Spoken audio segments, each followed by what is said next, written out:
Prepare-se para embarcar em uma jornada repleta de aprendizado, motivação e histórias de sucesso. Doses Milionárias, um programa que vai te proporcionar as ferramentas necessárias para conquistar seus objetivos e impulsionar sua vida pessoal e profissional. Doses Milionárias. Apresentação: Leonardo Rabelo.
Prepare-se para embarcar em uma jornada repleta de aprendizado, motivação e histórias de sucesso. Doses Milionárias, um programa que vai te proporcionar as ferramentas necessárias para conquistar seus objetivos e impulsionar sua vida pessoal e profissional. Doses Milionárias. Apresentação: Leonardo Rabelo.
Prepare-se para embarcar em uma jornada repleta de aprendizado, motivação e histórias de sucesso. Doses Milionárias, um programa que vai te proporcionar...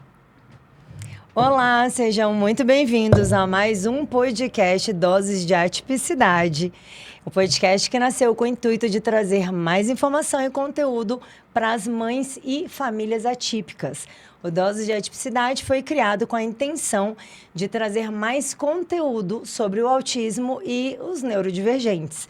Então, aqui a gente tem profissionais que falam também do autismo, algumas mães, alguns pacientes, e hoje com uma convidada muito especial, que é, além de minha amiga, minha paciente, e que tem um diagnóstico de TDAH tardio.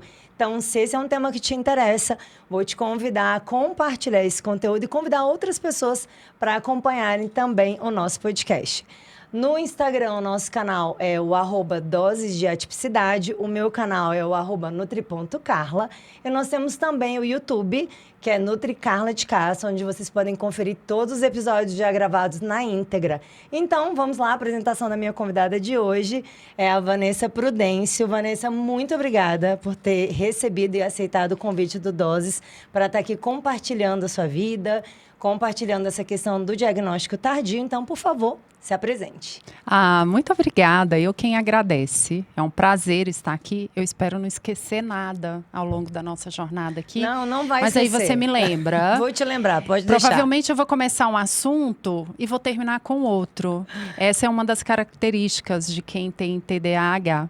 E eu sou a Vanessa Prudêncio, eu sou gestora comercial, sou gestora que presta consultoria para outras empresas, mentora empresarial. E, inclusive, essa profissão, ela vem de forma brilhante após o diagnóstico de TDAH. Depois que eu descubro as minhas habilidades que eu tenho, que eu falo que são as habilidades geniais, que veio a partir do conhecimento do TDAH. E eu acredito que, com certeza, a gente vai conversar um pouquinho sobre esse tema também. A minha rede social é VSP Gestão e Vendas. E você pode me encontrar lá e a gente também trocar uma ideia. Vanessa, muito bom ter você aqui. Obrigada. Gente, a Vanessa é o tipo de paciente que eu adoro atender. Vocês já sabem que eu sou especialista nos transtornos do neurodesenvolvimento, né, incluindo autismo, TDAH, também a T21, né, que é a síndrome de Down, além de outras síndromes e transtornos. Mas o adulto com TDAH, diagnóstico tardio, é um público que eu amo atender.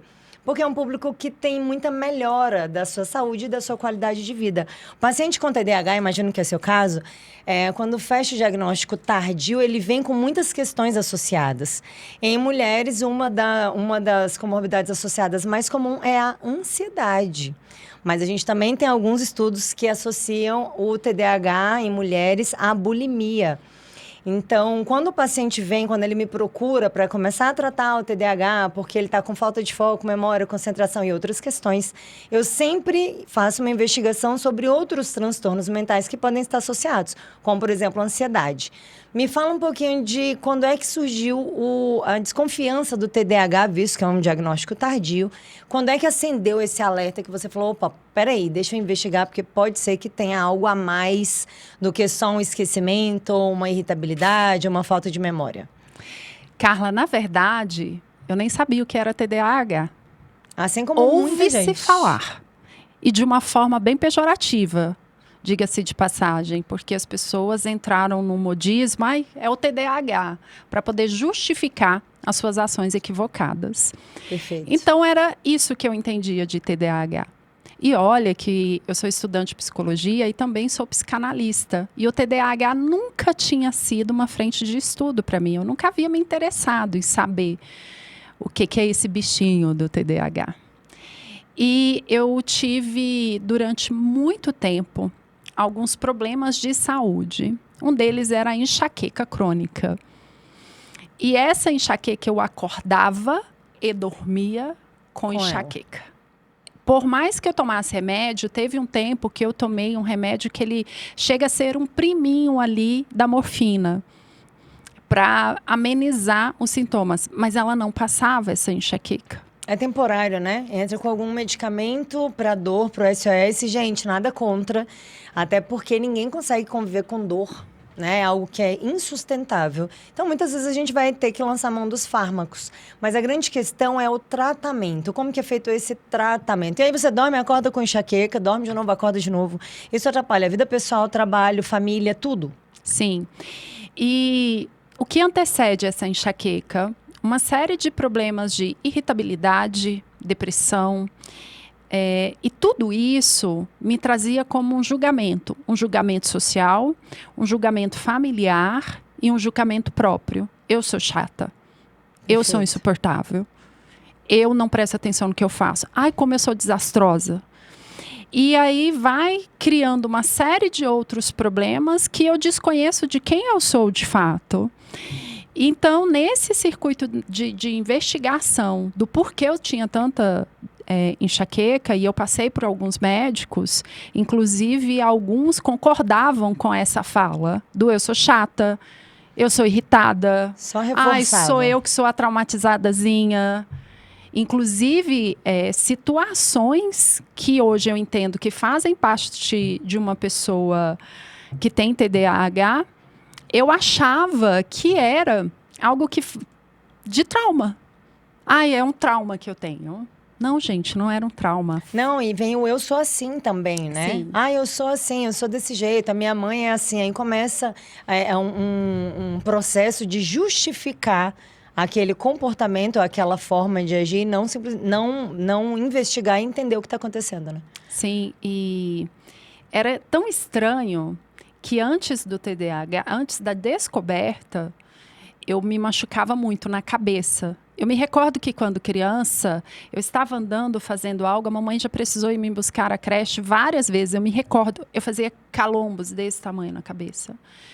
E eu não entendia por que eu batia tanto a cabeça. Eu escutava o tempo todo, ai, que desastrosa.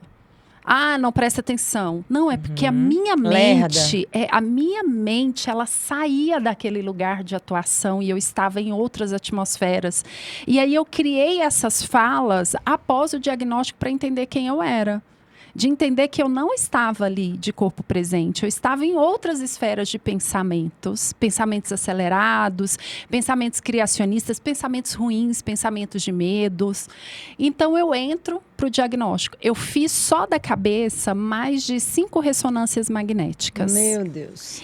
Teve um exame que eu fiz que eu comecei a ficar com muito medo, porque demorou muito. Imagina você colocar alguém parado dentro de um aparelho com aquele barulho. Ensurdecedor, irritante. Você ter que passar por esses processos na tentativa de descobrir as suas dores de cabeça. E quando chega com todos os exames, o médico ficou esse já era assim o 5º médico. Só de cabeça. Exausto, só de fazer investigação. Ele ficou mais ou menos 1 hora jogando conversa fiada comigo dentro da sala. Eu não sabia que ele estava me avaliando. Sim. Faz parte. Então, o que ele fez? Ele despressurizou os resultados do exame, que até então não davam nada, os exames neurológicos, e ele começou uma conversa informal comigo, ali, de uns 40 minutos. E quando terminou essa conversa, ele olhou para mim e falou, Van, já tenho intimidade para te chamar assim, né? Já faz tanto tempo que estamos aqui fazendo essa quantidade de exames. E eu, que foi? E nós não estávamos numa conversa informal. Eu estava te avaliando. Você provavelmente, aí ele falou o nome completo, que eu não sei. Qual que é, Carla, o nome completo? Transtorno do déficit de atenção e hiperatividade. Isso, aí eu falei, doutor, é de comer? Brinquei com ele. Aí ele é muito característico, você tira o foco da sua dor. Você tira totalmente o foco daquilo que eu estou tentando te apresentar, né? Vou tentar falar sério. Porque eu tenho essa característica daquilo que me causa desconforto, eu tento trazer para uma outra perspectiva. E aí ele me explicou. Ele falou, eu vou te encaminhar para um psiquiatra, mas eu tenho especialização nessa área, cuida e tal, tá aqui. Você agora vai fazer um tal de DSM. Ele trouxe o DSM, aí eu já estava consciente que eu estava fazendo, que era uma avaliação. E ao finalizar, ele me pediu alguns dias para eu poder voltar, para eu digerir, porque eu fiquei bem hiperativa no momento, negacionista. Sim. Porque eu desconhecia, eu não sabia o que era o TDAH. É uma surpresa, né, na verdade. Por mais que você estivesse investigando e que você queria saber o que estava acontecendo, é uma surpresa. Você recebe um laudo, um diagnóstico, assim como uma mãe atípica, né, quando recebe o diagnóstico da sua criança e que leva aquele susto, né? Por mais que já existisse ali uma desconfiança e a mãe tem um sexto sentido, e eu nem vou falar só mãe, porque senão a gente acaba sobrecarregando as mães, e a ideia do podcast não é essa, é a família, né, quem está envolvido com essa criança ou com esse adulto adolescente. Por mais que já tenha algumas desconfianças, alguns sinais, alguns sintomas, no fundo parece que ela já sabe, mas quando recebe o laudo, é uma confirmação. Então, é claro, existia um momento ali do susto, um momento da surpresa. Então, eu imagino que não foi diferente para você. E é por ignorância mesmo. Imagina como que uma pessoa que estuda psicanálise, psicologia, que cuida de pessoas, porque eu cuido de pessoas, não sabe o que é isso. Eu saí de lá, Carla, com o ego ferido. E mais uma cobrança. Como você não sabe disso, Vanessa? Você cuida de pessoas, você é mentora de pessoas. Aí vem as Como acusações. você não sabe disso? Quando foi que você não pegou esse livro para ler? Como se eu lesse milhares de livros, assim, com uma coisa normal, né? Como se eu não ficasse olhando as letrinhas e criasse um cenário por Não, trás e dos como livros. se fosse obrigada a ler o DSM-5 para saber o que é um TDAH. Sim. E, gente, só puxando o gancho aqui da fala da Vanessa, só para reforçar com vocês. O diagnóstico, ele é exclusivamente clínico, ele é observacional. Não existe um exame para diagnosticar o TDAH, assim como o autismo.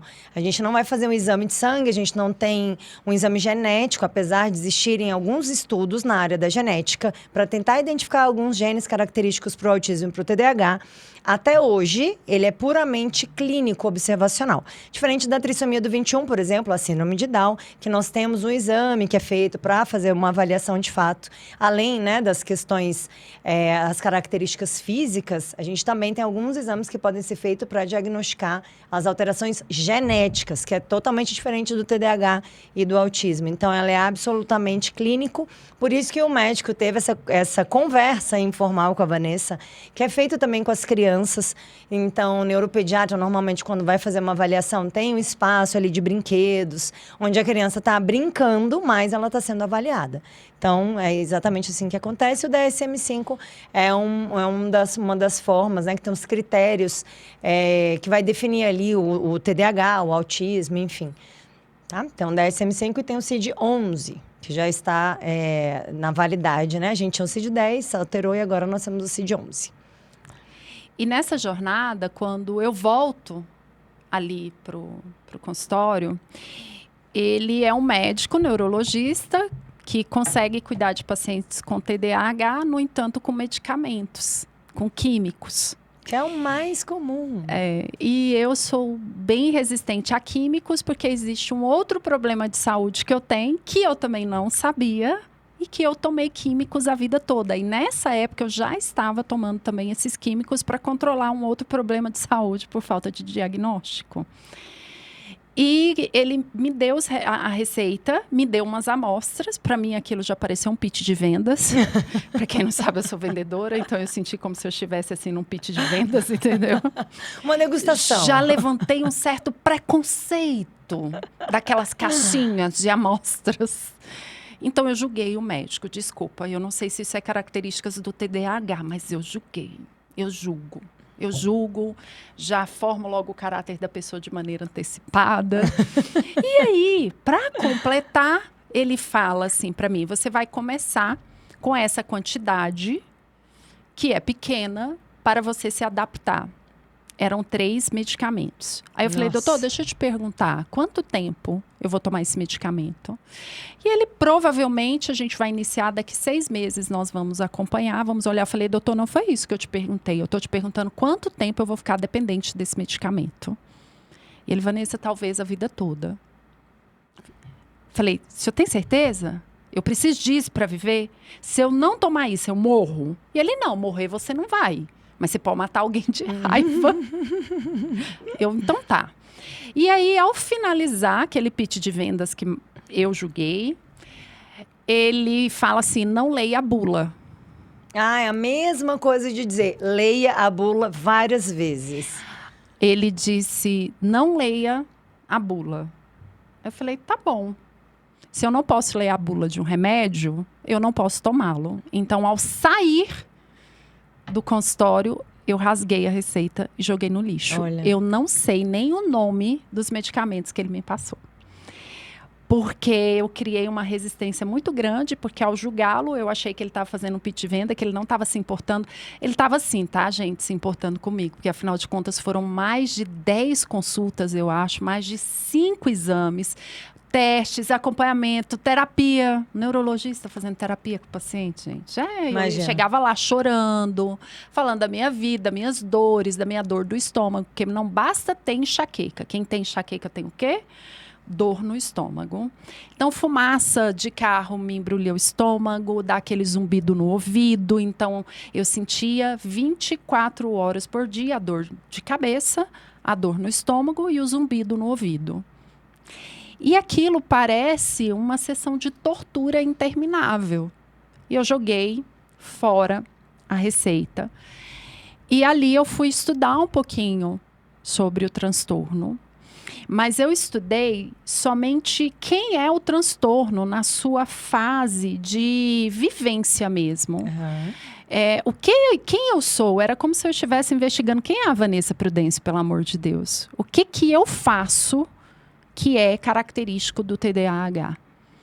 A minha irritabilidade, a minha falta de atenção, aquilo que as pessoas olham para mim e falam, nossa, mas parece até que você não ama as pessoas. Eu amo, gente, eu só não amo do jeito que elas querem ser amadas, mas eu amo. E existe uma fala muito complexa, né, sobre o TDAH e as relações amorosas, inclusive, de que TDAH não sente saudade. Eu já ouvi de algumas pessoas isso, o TDAH é frio, o TDAH não ama.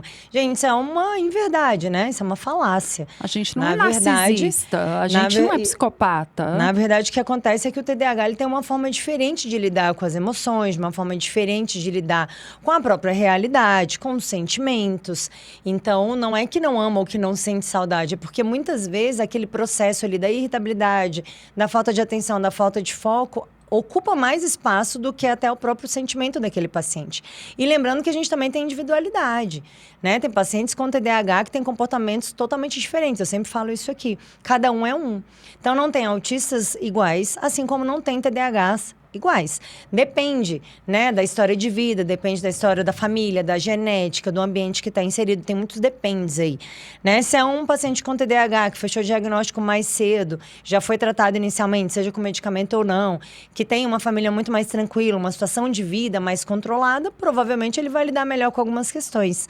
Se é um paciente com TDAH que teve alguns traumas ali no início da vida, ou até situações muito delicadas, sejam elas emocionais ou de qualquer outra ordem, ele também vai reagir de uma maneira diferente. Então, não é sobre caixinhas, né? Eu percebo que as pessoas gostam muito de enquadrar os pacientes. O TDAH é assim, né? O autismo é assim. E não, na verdade, o que existe é uma individualidade. E o que nós, como profissionais, precisamos fazer é entender, né? E compreender essa individualidade para conseguir tratar da melhor maneira, que é o que provavelmente seu médico fez. Existe o TDAH que precisa de medicamento, assim como existe o TDAH que não precisa, né? Normalmente, os pacientes com diagnóstico tardio, ou eles já usam algum medicamento por outras questões, como ansiedade, depressão, ou insônia, enfim. E aqueles que não usam, mas estão querendo melhorar um pouquinho a sua qualidade de vida e que optam também por não usar. Eu tenho vários pacientes adultos que fecharam diagnóstico já na vida adulta e, assim como você disseram, não tomei. Me recusei porque eu vou tocar a vida assim. Tá tudo bem, é uma escolha de cada um. Tem outro paciente que quer passar no médico e já tá assim, tem um remedinho aí? Tem um remedinho aí pra me ajudar? Assim como também tem a turma que não tem TDAH e tá querendo um remedinho, né? Pra melhorar foco, memória, concentração. Então, já fico alerta, cuidado com o uso de medicamentos se você não tem um diagnóstico. A gente está numa fase aí de uso de Venvance livre. As pessoas usam Venvance para estudar, as pessoas usam Venvance para emagrecer, as pessoas têm usado Venvance na balada, inclusive, né? Para ir para festa, para ficar acordada até de manhã. Então, cuidado com esse uso indiscriminado, tá? De toda forma, ele vai trazer colaterais, porque todo remédio tem os prós e os contras. Então, tomar ou não medicamento é uma decisão absoluta do paciente.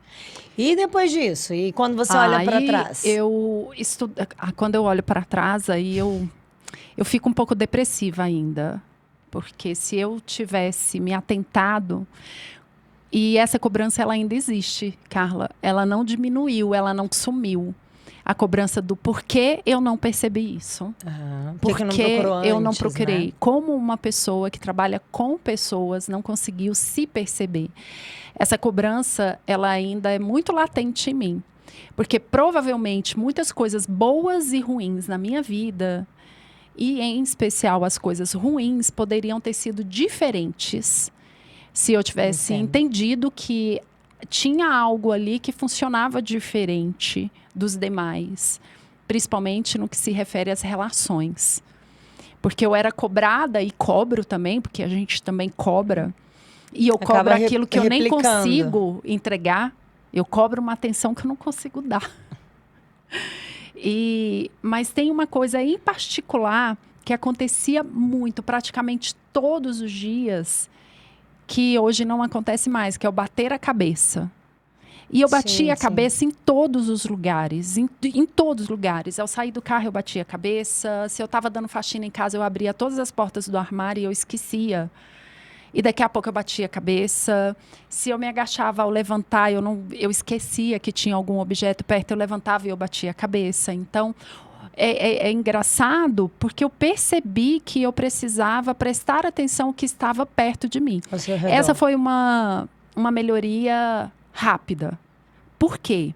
Porque ela era mais física do que psíquica. Uhum. Porque ela estava mais no meu meio ali, nas coisas que me rodeavam. Perfeito. Já as psíquicas, eu ainda tenho uma certa dificuldade.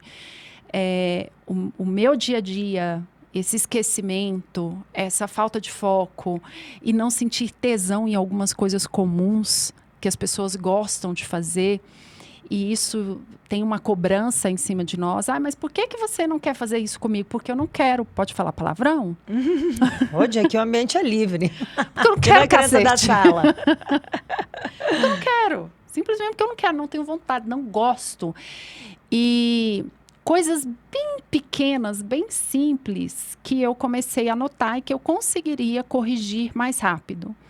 Porque as psíquicas mais profundas, eu iria precisar de ajuda psicológica. Sim, terapia. Sim, porque houve muito sofrimento familiar, sofrimento maternal, sofrimento das relações, algumas manias que eu tenho, físicas mesmo ali, que as pessoas me criticavam. Por exemplo, eu adoro ficar amassando as coisas assim, sabe?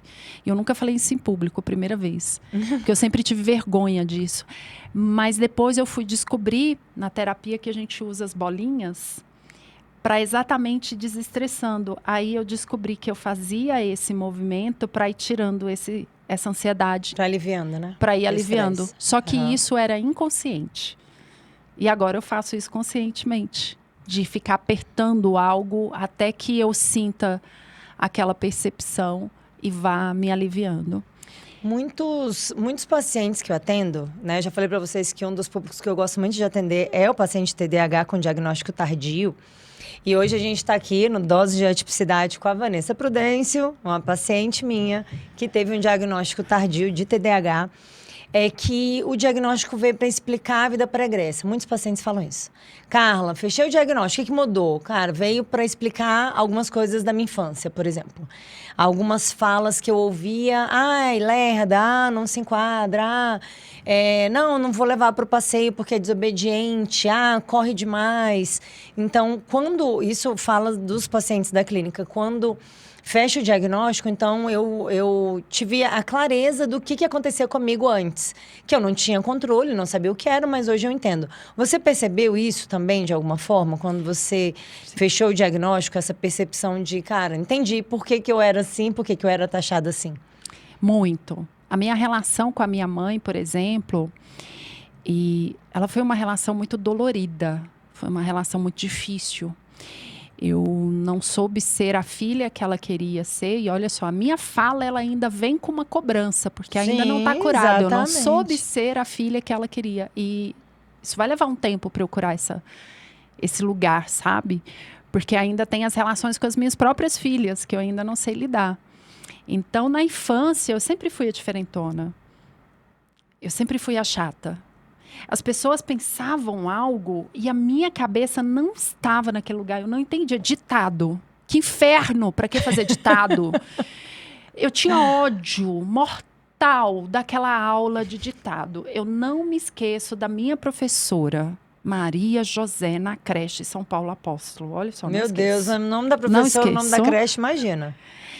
Um dia, a gente fazendo ditado, eu coloquei a folhinha com as palavras debaixo assim da perna e ela viu. E aí ela chegou em mim, me colocou de castigo. Aí depois ela me chamou, por que você tá colando? E eu triste, falei, porque eu não entendo o que você está falando.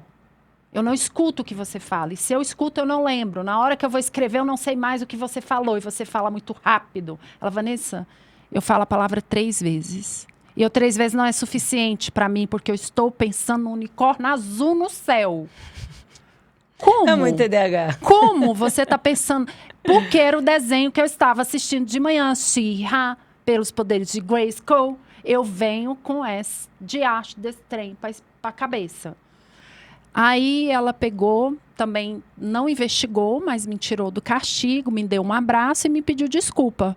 Foi o primeiro acolhimento que eu tive, que eu me recordo. Foi o único acolhimento que eu me recordo de ter tido na infância, de um sinal de TDAH.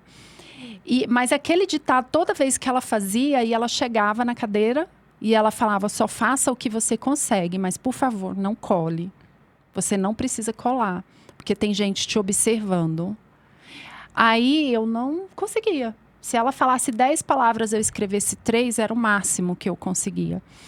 E as brincadeiras, eu não brincava como todas as crianças. Eu fazia muito barulho. Tinha dias que eu fazia barulho demais, eu gritava demais, eu ria demais. E tem um poeta aí que escreveu uma música que ri de tudo é desespero, né?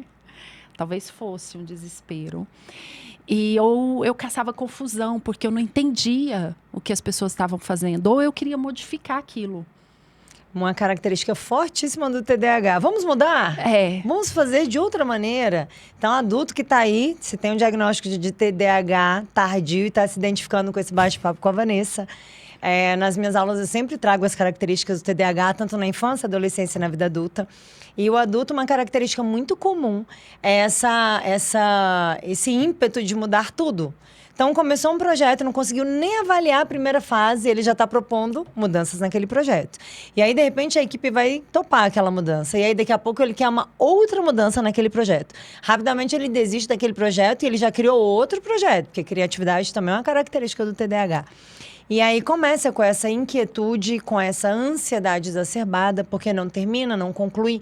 Nem todos, tá, gente? Como eu já falei, existe uma individualidade, cada um é um. Então, não quer dizer que as características do TDAH vão estar incluídas em todos os pacientes que têm TDAH.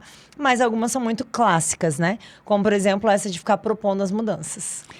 E com isso, eu estou falando das mudanças, né? Das mudanças. Eu afastei, e até hoje, eu afasto as pessoas. A solidão me acompanha desde a infância. Porque nas escolas, com essa sensação de mudança, e eu ainda tenho uma característica latente. Se eu botei uma ideia na cabeça, eu quero gritar ela para todo mundo. Sabe quando você precisa te validar? Era eu assim na infância. E eu queria me validar. Só que quando as pessoas resolviam fazer aquilo que foi proposto por mim, eu fazia aquilo 1, 2 vezes no máximo, perdi a graça, porque eu conseguia executar. Acabou, não faz mais sentido. Faltou dopamina, né? No dia seguinte, a Vanessa vem com outra mudança. Gente, quem quer ser amiga dessa pessoa, cansa ser amigo dessa pessoa. Então, eu canso as pessoas nas minhas viagens. Eu tive um relacionamento de 14 anos, tenho 2 filhas. Nas viagens, o povo quer dormir até 8 horas da manhã. Não, eu quero desbravar o mundo. As pessoas não conseguem me acompanhar. Só que eu tenho hora também para parar. Isso tudo traz conflito. Ai, mas é tão legal, deve ser muito legal, então, andar com a Vanessa. É legal nos primeiros 30 minutos. Até a segunda página. Até a página 2, depois. Porque, e quando ela para, ela esgota. É um esgotamento mental, inclusive, que se você perguntar algo para ela, ela se confunde no que está falando. Como ser amigo de uma pessoa assim? Sim. Inclusive, já vou aproveitar o gancho aí dos relacionamentos que ela acabou de citar e te perguntar, TDAH e relacionamento, né? Uma pauta delicada, complexa, como é que você vê isso? O que você acha que, de repente, a ausência do diagnóstico pode ter te atrapalhado? Ou pós-diagnóstico também? Porque, gente, não é porque fechou o diagnóstico que o TDAH vai controlar tudo. Pelo contrário. Né? Tem coisas que até hoje você certamente ainda não conseguiu controlar. Alguns comportamentos, algumas formas de pensar. E tem coisas que nunca vão ser controladas. Ela entende que ela é assim, ela vai tentando ajustar de acordo com a realidade, de acordo com o ambiente, enfim. Como que fica essa questão dos relacionamentos? Eu ainda não limpei minha bagunça. Como muitos, né? Eu ainda tenho a solidão comigo. O meu relacionamento amoroso acabou e eu já tive tentativas de vários relacionamentos ali, mas em especial com as minhas filhas. Uma das minhas filhas sai de casa e eu já tinha o diagnóstico, ela sabe, inclusive, e ela entende. No entanto, ela já sai ferida. Ela já sai machucada e ela tem as questões dela também para poder lidar. Sim. Então, existe uma ausência dessa mãe, existe a ausência de toque, e as minhas filhas, e as duas, não basta uma, as duas amam toque. Ai, pronto, já ia fazer essa pergunta. Gente, elas quer falar que ama a criança, toca, coça o cabelinho, passa. Eu não gosto de toque. Porque o toque, para mim, em algumas pessoas eu gosto, mas a depender do cheiro, da temperatura, é uma seletividade de toque, é um absurdo isso. E como uma mãe não gosta de tocar um filho? E não pode falar isso, colocar isso na mesa, provavelmente se a gente colocar esse vídeo, essa parte de não querer tocar um filho, abraçar um filho, beijar um filho. Um julgamento, uma polêmica. Sim. E como você se cura de algo que você sequer pode falar? Sim. Você não pode falar que você não quer abraçar o seu filho. E as minhas filhas não basta abraçar, tem que beijar, dar cheirinho, tem que estar em tocar. cima. Tem que assistir TV coçando a cabecinha da criança. Que inferno! Ai, Deus, me perdoa! E não somente isso, assim, e a praticidade da maternidade para mim. Minha filha chegava para mim, mãe, eu tô com um problema assim, assim, assado. Tá, como que resolve? É assim, criacionista que eu sou. Sim. Ah, tá, a solução é essa, essa e essa. Ela não tava querendo a solução, gente. Ela tava querendo um abraço. Solução ela já tinha, pode ter certeza, ela é minha filha. Ela já sabia o que fazer. Ela só já sabia queria o que uma fazer. validação, um abraço, mãe. Sim. E nunca caiu a ficha. Até hoje a minha ficha ainda está caindo aos poucos, que o que ela estava pedindo não era a solução do problema. Ela estava pedindo um abraço. E eu ia, olhava e falava, a solução é essa, essa, essa e essa, ok? Faça, paga o preço pela sua vida, seja forte e corajosa, a vida não dá mole para ninguém não. E isso, aquele discurso meio coaching, sabe? Virava as costas e saía. E ela louca. E então, essa minha filha mais velha, ela sai de casa e eu ainda não consegui reconstruir essa relação. E vamos culpar o TDAH? Vamos colocar agora culpa no TDAH por essa relação estar fragmentada? Também. O TDAH foi um grande percursor. Mas também havia uma estrutura social que interfere. Havia uns traumas da infância, porque eu também não me dei bem com a minha mãe. Havia uma série de questões. E o TDAH, ele vem como um enfeite do bolo. Porque eu me sinto culpada, mas eu não me arrependo. E é muito ruim ter essa sensação. É, porque o TDAH vem para explicar umas questões e validar outras e dizer, não, é assim. E acho que em algum momento, isso eu já ouvi de pacientes também, de dizerem, eu sou assim. E o paciente só vai mudar, a pessoa só vai mudar aquilo que ela acha que ela está inadequada. Ela só vai mudar aquilo que ela acha que ela deve mudar. Ninguém vai mudar aquilo que ela não acha que não deve mudar. E no TDAH tem várias questões que as pessoas podem tratar, inclusive em terapia. E tem outras que, se ela não compreendeu, se ela não concordar que tá errado, tá tudo bem. E aí é uma avaliação muito individual, né? E aí é onde, muitas vezes, as pessoas típicas querem cobrar o atípico nesse sentido. Tem que. O tem que não existe. Eu falo muito sobre isso também, inclusive na clínica. Não tem que, a gente não tem que nada. Cada um faz aquilo que acha que deve fazer, do jeito que deve fazer. É assim, eu sou assim, você me aceita? Você me escolhe? Assim, do jeito que eu sou? Só que aí as pessoas querem enquadrar umas às outras. E eu vejo isso muito na maternidade. A maternidade tem que ser perfeita, a mãe tem que ser perfeita, a mãe tem que cuidar 24 horas por dia, a mãe é responsável por tudo, o que dá certo, o que dá errado. E ninguém fala que existem mães atípicas. Mães com distúrbios, mães com transtornos. Sim, exatamente. É como se a mãe tivesse sido colocada numa caixinha e ela tem que se enquadrar aquela caixinha e seguir aquele protocolo. E aí é um absurdo uma mãe ter TDAH. Como assim uma mãe tem TDAH? É o filho dela que tem TDAH, ela não. Como tem uma mãe autista? E aí você vai descobrindo, porque depois eu fui descobrindo várias outras coisas, só que a sujeira já está lá. Já foi. Não é agora eu chegar com o diagnóstico e falar, gente, isso aqui acontecia porque eu tenho TDAH, vocês me perdoam? Não. A coisa já estava lá. Aí Sim. Agora, eu tentando organizar isso, não tem jeito de mudar isso. Não tem jeito de mudar essa história. O diagnóstico ele veio, de fato, tardiamente.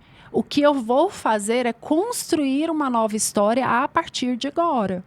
tentar reconquistar a minha filha, tentar entendê-la, mudar, eu vou? Claro que não. Que ela vai chegar em mim, ela vai ter outras necessidades que eu não tenho capacidade de suprir, porque a minha mente não chega naquele lugar que ela quer. Ou a minha mente ultrapassa aquele lugar que ela deseja, ou a minha mente sequer passa por lá. Perfeito. Isso, gente, é para a gente desmistificar um pouco a questão do TDAH no sentido de, o meu TDAH, né? Hoje está tudo muito banalizado. TDAH é um diagnóstico. Eu vi essa semana de uma pessoa que virou, semana passada, virou para mim e falou assim, Carla, mas você não acha que essa história do autismo é modismo? Nós estamos em 2025. Uma pessoa virou para mim e falou, você não acha que essa história do autismo é modismo? Aí eu respirei, né? Como defensora da causa que sou, respirei e falei, não fale mais sobre isso. Não me faça mais essa pergunta e não fale mais sobre isso em público. Claro que era uma pessoa muito próxima, eu tinha liberdade para falar assim, mas a mesma coisa o TDAH. Então, o que eu vejo aqui é tudo muito banalizado. Eu tô com falta de memória, falta de foco, falta de concentração, eu tenho TDAH. Mas as pessoas não compreendem o que está abaixo, né, da ponta do iceberg. Eu sou professora, eu dou aula, em todas as minhas aulas eu levo a imagem do iceberg. Porque a ponta do iceberg é o que a gente vê. É o TDAH que está para fora. É o estabanado, é o lerdo, é o que não entende a piadinha, ou é aquele muito eufórico, muito excitado, muito empolgado. Mas o que tem por baixo da água, poucas pessoas estão enxergando. Como questões de relacionamento, questões com a maternidade, questões consigo mesmo, né? Essa dificuldade de se compreender, de saber quem é. Então, isso aí, quem é que está olhando para esse lado? Então, quando a gente tem uma pessoa com transtorno próximo de nós, ou sendo profissional atendendo, a gente precisa fazer esse acolhimento, ter esse processo de empatia e de compreensão de que as pessoas são diferentes e que elas têm necessidades diferentes. Acho que é por isso que eu sou uma estudiosa da causa, né? Por isso que esse podcast também foi criado com a intenção de trazer mais conteúdo e conteúdo de qualidade, informação e um papo aberto, livre, igual esse, né? Gostoso de falar, porque olha só, estou revelando várias coisas aqui que eu nunca falei para ninguém. E eu quero dizer que esse podcast vai pro ar, tá? E a gente não é só seletivo com alimento, a gente é seletivo com pessoas. A gente, a gente tem um lugar de atuação com o TDAH e eu nem gosto de parecer que eu tenho um problema. Eu não julgo que eu tenho um problema. Eu digo que eu sou diferente. E aí existem algumas caixinhas, principalmente as caixinhas sociais que nos são colocadas e que as pessoas querem que nós nos comportemos daquela forma. Mas eu não sou aquilo. A exemplo da escrita. Eu sou poetisa, eu adoro escrever poema. Eu vago, eu pego poemas de Essa de Queiroz com Mário Quintana e faço uma mistura e crio um cenário, porque é assim que a minha cabeça funciona. São cenários, é como se eu visse várias coisas diferentes, assim, e muito, muito acelerado, muito acelerado. E aí, eu sempre tive vontade de escrever sobre a minha vida. Eu não conseguia, me dava ataque cardíaco. A escrita, o parar para escrever, era ataque de chorar, de tremer. A minha filha, inclusive a mais velha, ela me ajudava com coisas simples, amarrar o cadarço. Como você não consegue amarrar o cadarço? E ela era mais paciente comigo do que eu com ela. Isso ainda é outra coisa que eu me cobro. Ela ainda era mais amorosa comigo do que eu com ela. Ela vinha, mãe, olha só, é assim que faz. Mãe, eu já te expliquei. Pela milésima vez, vou te explicar de novo. É assim que faz. Não entra, gente. Não vai. Como uma tarefa tão simples que é amarrar um cadastro, alguém não consegue fazer e chora de desespero de não conseguir fazer. Será que é o amarrar o cadastro? Não é o amarrar o cadastro. É a inviabilidade de fazer tarefas comuns que está todo mundo fazendo e você não consegue. Comuns, simples do dia a dia. Sim. Puxando já o gancho para essa questão, me fala aqui, para mim nem para a audiência, você tem algum hiperfoco? Você tem uma atividade que você gosta muito e, em contrapartida, uma atividade que é corriqueira que você não gosta ou detesta fazer? Tenho, eu amo o meu trabalho. E eu, graças a Deus, e eu só estou descobrindo isso agora, né? Eu amo a comunicação. Fazer isso aqui eu poderia fazer horas seguidas. Conversar, instruir. Se eu estiver palestrando, se eu estiver chegando em um lugar, esse lugar estiver muito confuso, muito problemático. Eu amo chegar nos meus clientes, a gente precisa de você. Solucionadora de Só problemas. que ele não está precisando de um abraço meu. Isso é que é sensacional. Acho que é por isso que eu mando tão bem no meu trabalho. Ele não está precisando de um abraço meu. Ele está precisando de uma solução. Eu falo, cara, eu sou foda nisso aqui. Ai, desculpa.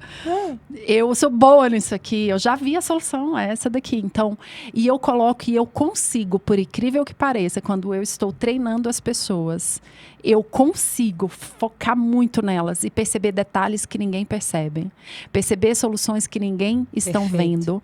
Aplicar métodos que ninguém está vendo.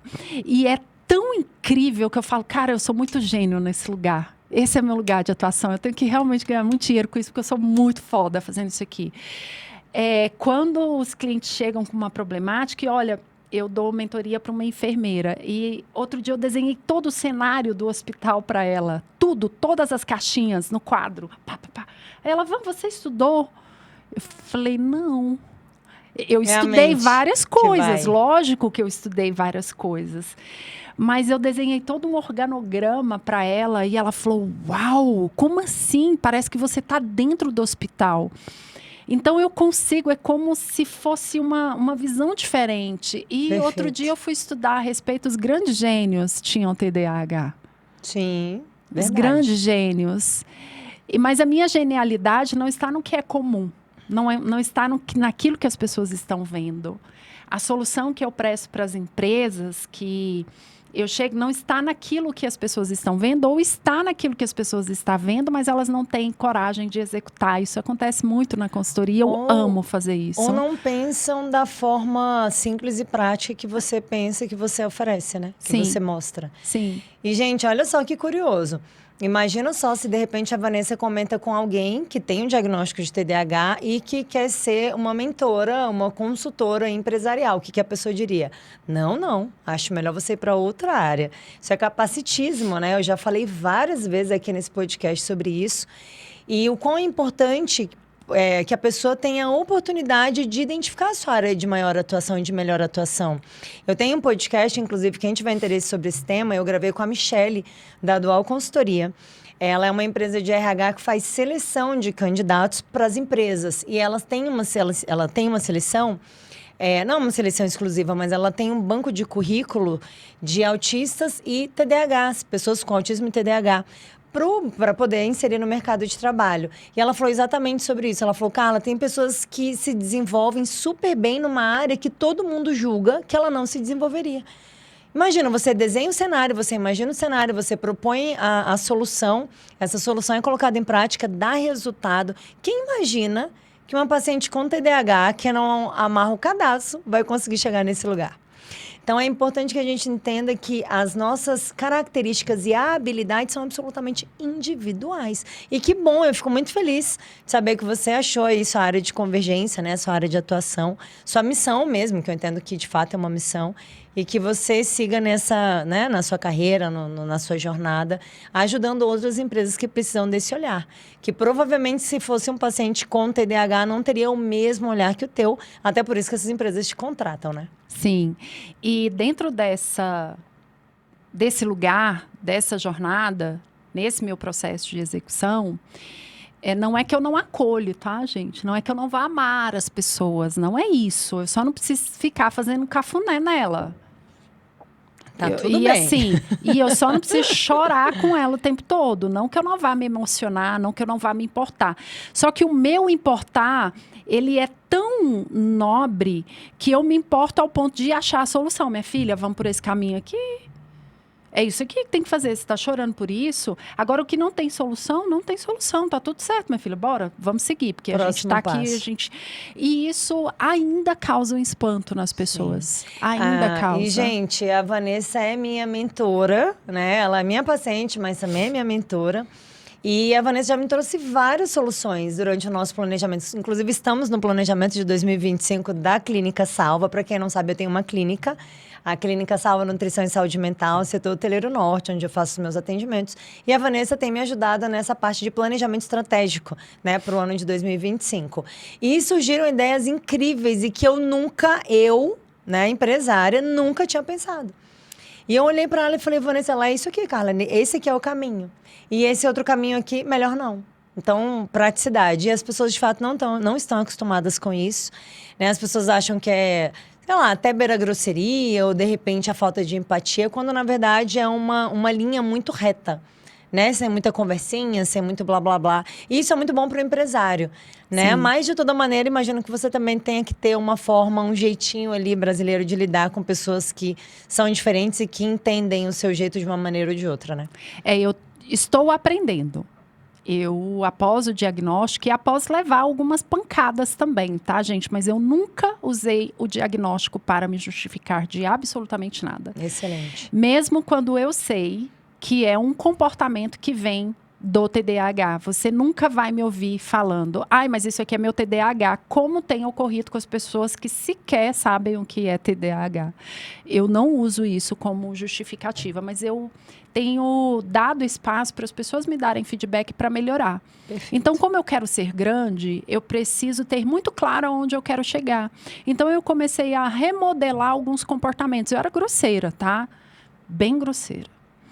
E eu comecei a observar o jeito de falar com as pessoas. Já que eu não abraço, já que eu não vou pegar a lagrimazinha da pessoa, o bichinho que ela está carregando nas costas dela e dividir e querer carregar na minha, porque eu já tenho os meus para poder carregar, eu tenho que, ao menos, ter uma fala acolhedora. Excelente. Eu tenho que, ao menos, saber olhar para as pessoas. Isso veio depois do TDAH e depois dos feedbacks, de entender que eu preciso, sim, ser mais humana, que eu preciso, sim, acolher as pessoas a partir daquilo que eu consigo acolher. Eu consigo acolher a partir da fala, eu consigo acolher a partir de palavras mais leves, mais simplórias, eu consigo acolher a partir do olhar. Eu não preciso tocar numa pessoa para ela se sentir abraçada. E tem umas particularidades do não gostar de abraçar. Olha, eu falo, eu fecho até a mão, olha só. Porque não é que eu não goste do toque, eu não gosto de determinados toques. E eu achava que eu tinha algum trauma de infância. Eu não tenho trauma nenhum. É porque eu não gosto da textura de algumas peles, de pessoas com a temperatura mais quente, ou de pessoas que suam, alguns cheiros. Não, e acho que todo mundo, em algum momento, tem essa seleção, né, gente? Então, acho que isso é absolutamente normal. Óbvio que, quando isso é muito exacerbado, pode ser um transtorno. Nós temos um transtorno de processamento sensorial. Eu já trouxe esse tema aqui para vocês outras vezes. Inclusive, vou trazer também uma terapeuta ocupacional para a gente tentar aprofundar um pouco mais nesse tema e principalmente no tratamento, porque tem tratamento para isso. Mas já vou puxar um ganchinho aí, a gente já está caminhando aqui para o nosso final. Vamos falar um pouquinho sobre seletividade alimentar. Outro dia, eu ouvi uma paciente dizendo que o psiquiatra que estava acompanhando ela, porque não está mais, olhou para ela e falou assim, olha só, não existe seletividade alimentar no TDAH. E ela ficou indignada, porque ela é uma paciente seletiva.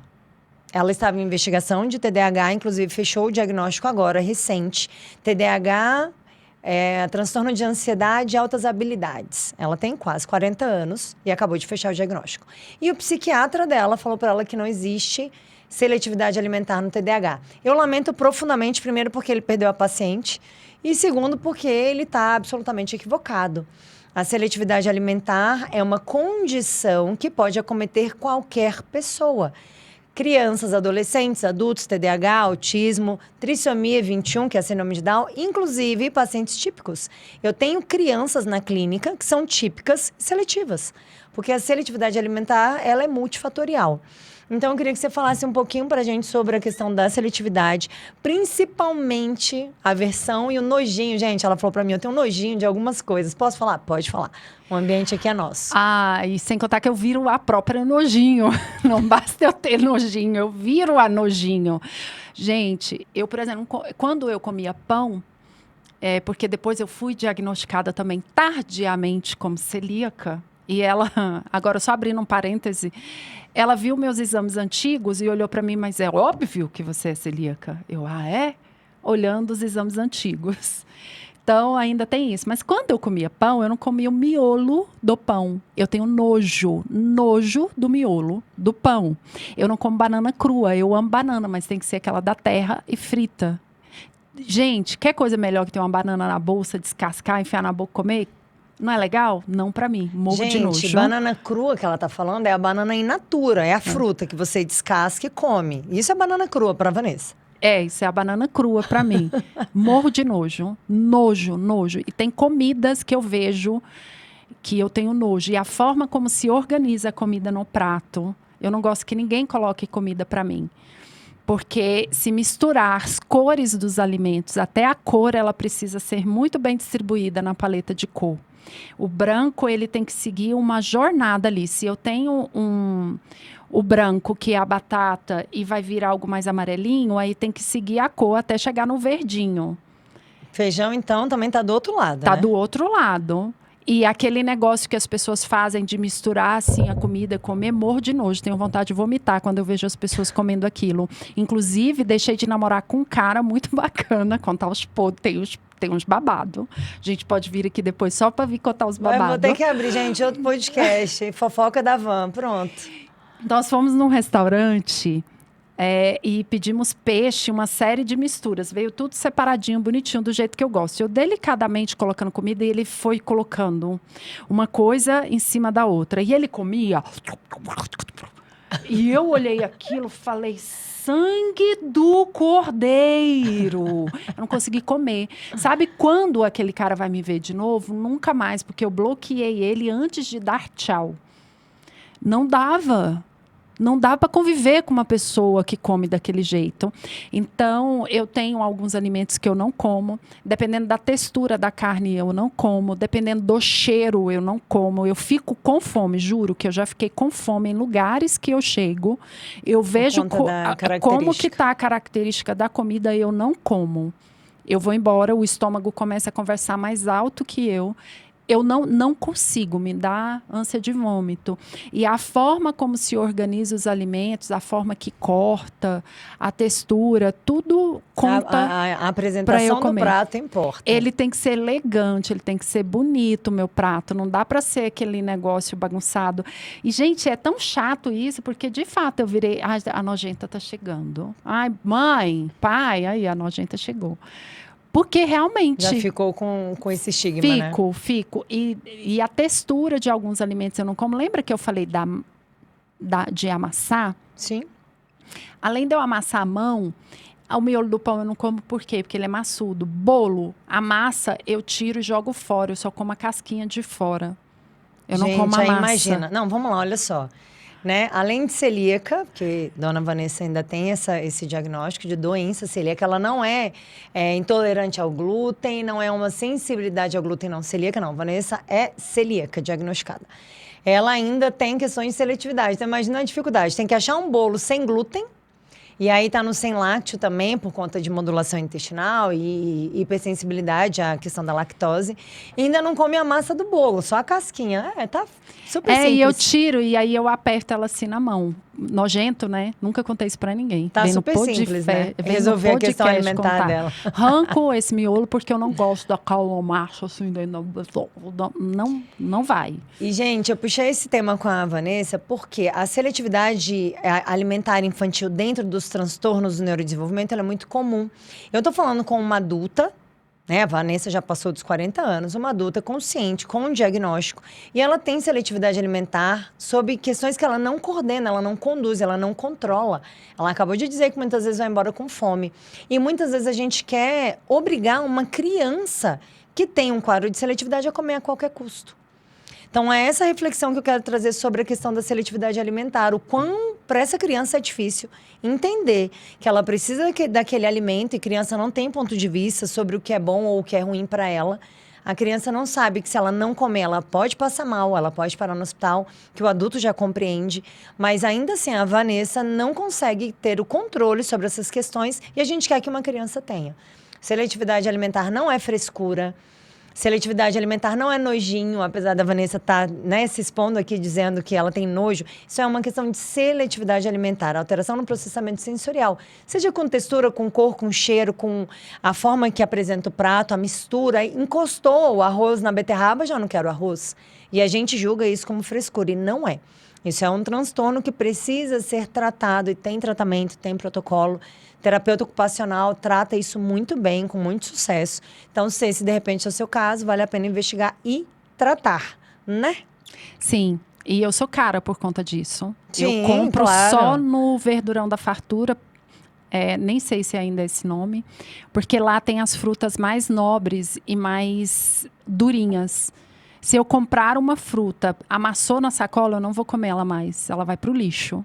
Se a manga ficar muito madura, eu tenho que cortar e ver os pedaços bem cortados, tanto que eu não como salada de fruta, eu tenho nojo. Eu olho para a salada de fruta, aquilo me repulsa, porque as texturas estão misturadas, tem muitos caldos lá dentro. Muitos sabores, muitos cores. sabores, cores, aquilo me incomoda profundamente. Se eu levo frutas e verduras para minha casa e sofreu qualquer tipo de arranhão, eu fico horas no verdurão escolhendo minhas frutas.